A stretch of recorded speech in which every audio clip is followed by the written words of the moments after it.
This video is brought to you by PCB Go, an easy and inexpensive way to order custom PCB boards.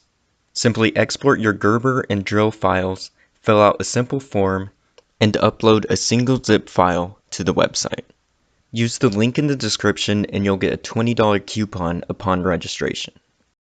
I started this watch project mid-2015 and I published my first video on it in December 2015.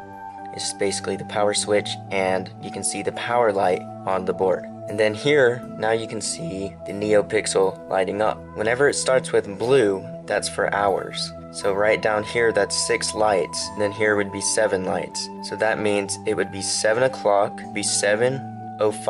In this video, I went into full detail as to how to put this watch together, but it was a little bit difficult because you're working with a lot of small wires and things like that. And so what I want to do is work on building a PCB board so that it would be easier to put together and I could add more features. And so I found this program called DipTrace to build a simple PCB board. I then created 2 new videos showing the simply designed new PCB board. Hello everybody, I just want to do an update on my watch project. So this was just the very first prototype, and then this is the second one. It's also using the ATtiny85. What I'm doing is trying to switch over to a different microcontroller. On this one I'm using the ATtiny85, which is on a DigiSpark module. So that's what's powering this, but the problem is I want to add more to the program, the watch program, and this chip doesn't have enough space.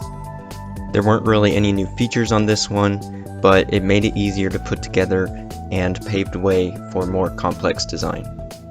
I designed the new PCB boards to work with the ATtiny167, and I published 2 new videos on May 11th and May 12th, 2016. This was also around the same time where I started designing 3D printed cases.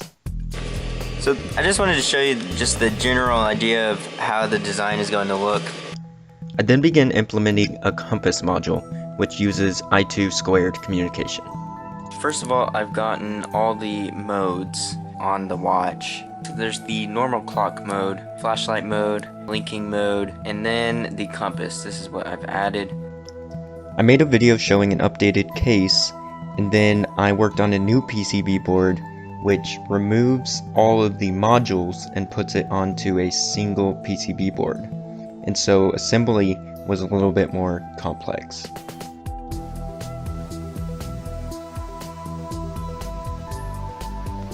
I then designed yet another PCB board, and this one was quite complex. I switched to the ATmega328 microcontroller, and then I also added a Bluetooth module, which was later removed to simplify design. I even added a piezo speaker to detect taps and also output sound. This was also later removed, and I published a video on November 4th, 2017.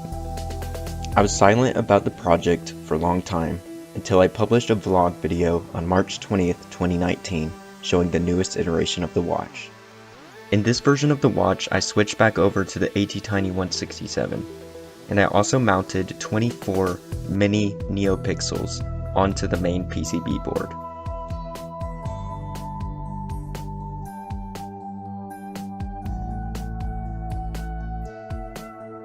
I'm now working on what should be about the last iteration of the watch. I removed the inner LEDs because they were too bright and I couldn't find a solution to that. The project is almost concluded, and I can tell you that this was one hell of a learning experience.